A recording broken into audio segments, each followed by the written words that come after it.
Come on, I guess I'm just a misfit, huh? Yeah. Hey everyone, how are you all doing? My name's Deborah and I'm here to give you my reaction to the Prime Minister is Dating episode 6. Alright, so yep, no, a review actually. So yeah, basically we took off where we stopped last week with you saying that they have to start behaving like a real married couple, so he's gonna sleep in the room, and instead of sleeping, he stayed awake all night watching and while Daejong was sleeping, which makes you wonder like why isn't he sleeping? Why is he working all night? Is he a workaholic? But like we're gonna find out later on, we find out that he actually has problems with sleeping, which I am extremely sure has to do with his wife's death.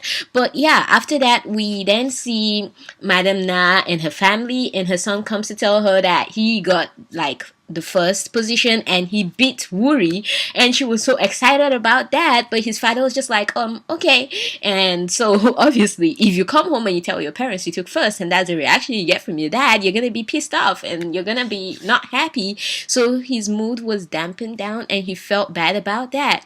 And then next we see you and Heju, and you anything about Inho's background, because and if she knows if Inho is dating anyone, and I'm like, oh, I see what you do there. I see what you're doing there, trying to find out if he likes your wife, right?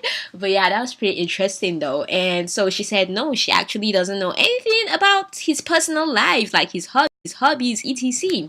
And then from that scene, we move on to the scene with the gossips. And by gossips, I mean the politicians' wives and Madam Nat, they were having a meeting, and Daejong was now the president because she's the prime minister's wife, which makes you wonder, where is the president's wife? Isn't she meant to be a part of this organization? And they were trying to do stuff for charity, but they were trying to make luxury items for a bazaar, and she was kind of like her husband in that she felt no, that isn't what they should be doing, but they should be doing something else that will help the poor and etc and etc. But that didn't go well for her because they just kept on shutting her down and shutting her down. And at the end of it, Madam Na told her she had to foot the bill as the new president. And so when she went to foot the bill, that the bill was just too much for her to pay, and she was wondering if she could pay in installments. And then Madam Na came to meet her and she demanded an apology from her because she felt she was the one that took the pictures to her husband on purpose, or gave Mansi the pictures to give to her husband on purpose, like she wanted to bring her down. And that wasn't what Daejong wanted to do. And so she wanted an apology from Daejong, and she took a glass of water and shoved it in Daejong's face like every K-drama. Okay, not every K-drama, but y'all get me.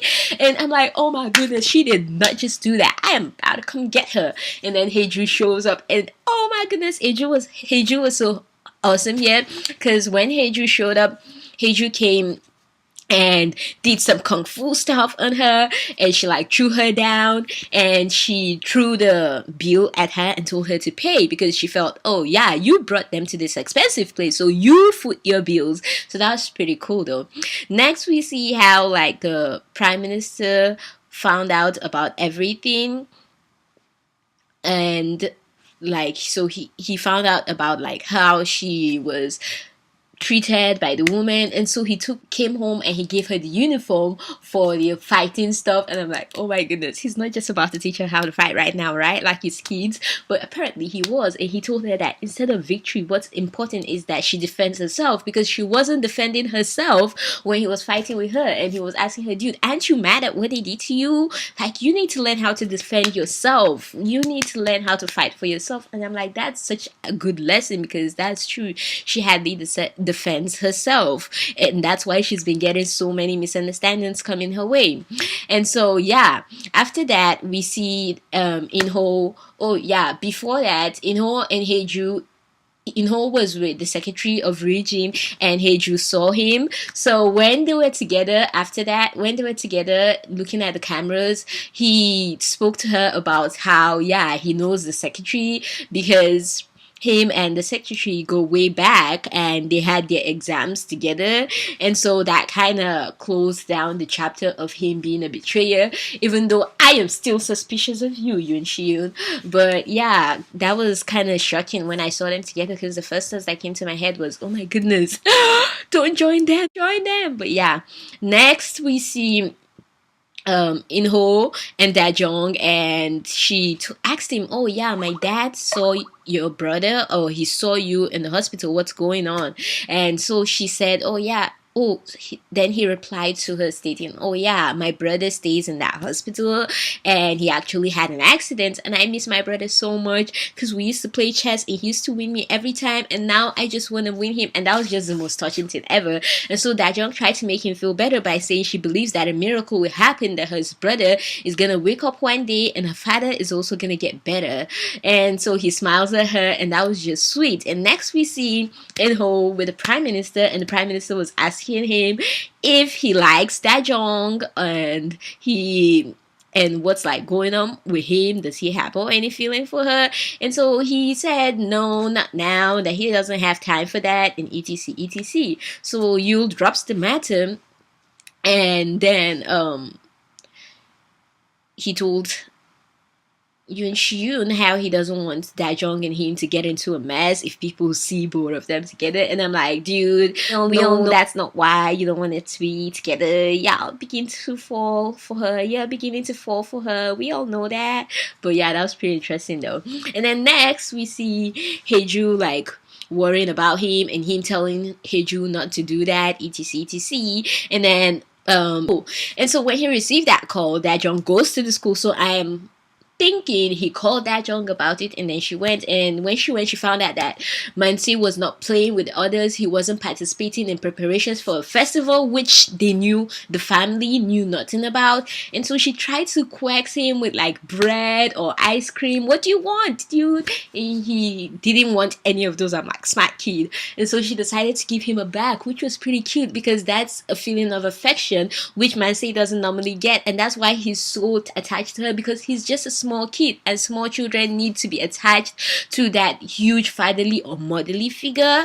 And so he got on her back, and she asked him, what's going on? Why didn't you tell us about this?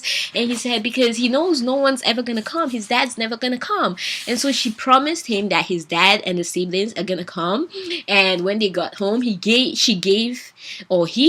Mansi gave the invitation to the dad, and the dad was like, why will I come for this rubbish? Ain't nobody got time for that. And I'm like, yeah, I did not just say that to your son. But yeah, you could see that Jung was like bothered by how he acted that way, because it can affect him and his son's relationship. And then next, Wuri comes in, and Wuri has an injury on his lips, which obviously means Wuri got into a fight. And so the dad took Wuri away to talk to him, and I'm like, oh my goodness, don't go all out on him, because if you go about this the wrong way, he's gonna explode. And he went about it the wrong way, because the son finally exploded, and he said, okay, I'm gonna be honest, I hit him because I was angry at you, dad, and it's all because of you. And so he was talking about how his father just got remarried to someone else, and doesn't he love his mom, etc. So that was really, really sad. Then we now saw what was the whole issue with Wuri, and we could see that Wuri was in so much pain, like I said in my last review, regarding everything. And then next we see the other family, he fought with Ryujin's son, Madam Na's son, and Madam Na was angry at her husband because he was taking the nephew's side, that's Wuri's side, and she kind of accused him of not loving her son because it's her son and it's not his son, which revealed a huge secret to us, that their son is not actually Ryujin's son, and she had an affair before that, or not an affair because they were married and had the child. And so she felt he didn't accept the child, and he told her, dude, when I married you, your dad made me promise that I would always see him as my son, and I haven't seen him otherwise, but you on the other hand have been bringing these things up, so you are the one we should be questioning. I'm like, oh my goodness, he's damn good. But yeah, that was really interesting to see that he actually has never done that, and she's the one always bringing that up. So I guess how she could be insecure, especially considering the fact that she suspects that her husband has something to do with Haeju.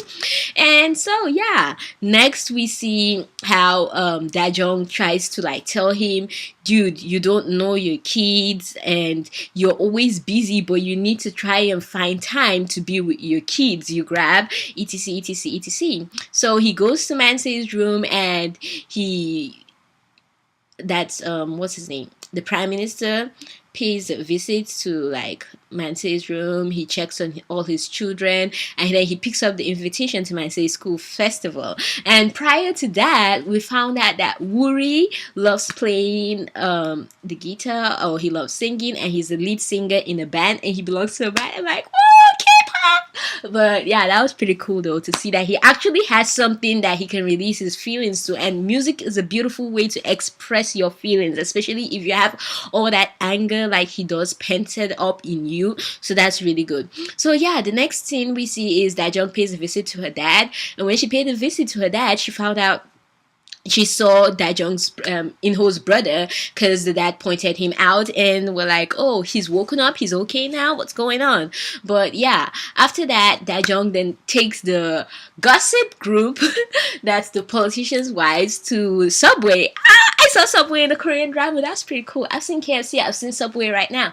So she took them there, and she told them they were gonna make 50 each of this teddy bear, and that was just the most hilarious thing ever. Invited like Scandal and that reporter Bjorn that's always following the prime minister every single place, and it was kind of like a payback to them, and it was so hilarious because they couldn't say anything because reporters were there and they were in public, so they just had to play along with it.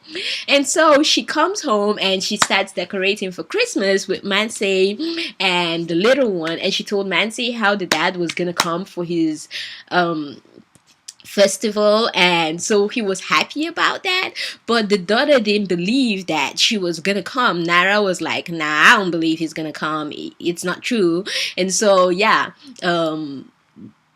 Dajeong finally got tired of all the work that she did for the day, like sewing up 50 frogs, and so she slept off with the frogs around her. And so the prime minister came in and he saw that, and he started helping her sew, and that was just the cutest thing ever. I'm like, oh my goodness, he's so sweet, and that was really nice to see.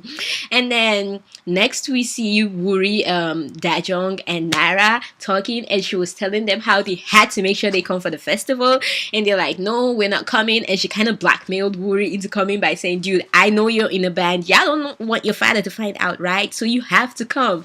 And that was just so hilarious. And then she told Nara that she has a gift for Nara, so Nara has to come if she wants to get her Christmas gift. And that was pretty interesting to see. Next we see Junki having dinner with his wife. That's Ryujin having dinner with his wife and his father, the father who is in literally every K-drama, and he was telling him how he's just a dog to him and he's serving him, etc, etc. And he's like, dude, I don't serve you, I don't have one master, I ain't a dog that's just gonna be following you about. I'm like, huh, finally someone that can stand up to this father-in-law that's always oppressing people. So that was really good to see. And then next we see that Prime Minister had issues with coming to the festival because he was meeting the president, and so Dajeong had gone to pick him up, and she's like, you must come. So she went to get him, and when she went to get him, they had to follow the subway, and it was just so cool. When they were in the subway, people were taking pictures. Oh my goodness, it's the prime minister, it's the prime minister, it's the prime minister. And then when they got into the train, she, because of how it was moving, she fell in hole, and that was cute, but that was sad for the prime minister. And then the prime minister like dragged her up to him and told her, dude, I told you, be careful of people. And so finally, due to the fact that Dajeong's shoe got hooked, or her shoe wasn't in her leg, they missed the train stop and they had to like go around again, and so they were late for Mansei's festival, and the children had already given up on him coming, but Nara still kind of had hope. She was kind of disappointed because she thought he was gonna come. And so Manse, while everyone was dancing, Manse was not dancing, he was crying. And next he sees his parents are there, and his dad was like, Manse, dance. And that was just the cutest thing ever. And so Manse started dancing in his little cute beautiful Christmas gown, and I just wanted to give Manse a hug. He's like the cutest child ever. Okay. And so after that he ran to his dad, and his dad like did this epic kneeling down, and his dad gave him a hug, and I'm like, oh my goodness, this is so sweet. It kind of brought memories of Sound of Music back, how she kind of helped him with his kids and everything. It was so cute though. And then after that, we see that Junki takes a call outside. Before that, we found out that Junki took a call, and we found out that Wuri is the spy that we've been wondering about. I'm like, oh my goodness, how can you do this to your father? But yeah, apparently Wuri is the spy. And anyway, we've also found out that Junki and Heju met a long time ago when they were in high school, and he's loved her ever since then. I'm like, oh my goodness, dude, seriously? Y'all been in love since forever? But Heju didn't love him. She loved you right from that time. But I actually thought previously that it was just from their university days, but now we find out that it wasn't. Next, we see Kwon Yu and Dajeong in the room, and Dajeong decided that she was gonna read him to sleep because she found out that he has a sleeping problem, so she's gonna read to him. But while reading to him, she ends up sleeping, reading herself to sleep and not the other way around, and that was just so hilarious and cute at the same time. And so while she was sleeping, she kind of fell on his shoulder, and it was just the cutest thing ever, and that was how it ended. So I loved how this week ended in a good way. I mean, it's Christmas. Thank you for giving us a good ending, right? So don't give us something to be like, oh my goodness, what's gonna happen on Christmas Day? You gave us a peaceful, sweet ending. We saw like relationships being built between the father and the children, and we saw like Nara beginning to trust like Dajeong a little bit, and we saw even Wuri because she gave him the stuff for like guitars with a music on it, like music symbol, and that was so cute. So she's kind of beginning to bridge the relationship between her and the kids, and Nara was also pretty excited about her CD of her favorite celebrity, so that was pretty cool. I loved how she's touching each and every one in the family little by little, and how her and the prime minister are beginning to get closer, and you're doing these little things for each other, like her reading a book for him and him also giving her like sewing the stuff for her and trying to tell her she needs to learn how to defend herself. So that was pretty cool. I love how they exposed the secret of the child, of Junki's child, immediately. We didn't wait for a long time, and they're like, oh, we're gonna expose the secret. But yeah, so now that also brings the question, is he Kang Ho-dong's child? But yeah, it was pretty interesting to see this episode this week. It was so sweet. I love that he didn't let his children down. He came for that event, and now they're gonna begin to have that faith in him. But I really pray Wuri, being the spy, doesn't get his father in such a huge trouble, because that is just gonna suck. If you are the one that brings down your father, he's gonna so regret that. But yeah, I love this week's episode. What did you think about this week's episode? Did you love this week's episode? Tell me what you thought about it in the comments down below. Don't forget to give this video a like if you liked it, and don't forget to subscribe to my channel, and don't forget to keep being the awesome beautiful people you are, and I'll keep being the awesome beautiful person I am. I love y'all. Merry Christmas once more. Come on, I guess I'm just a misfit, huh? Yeah.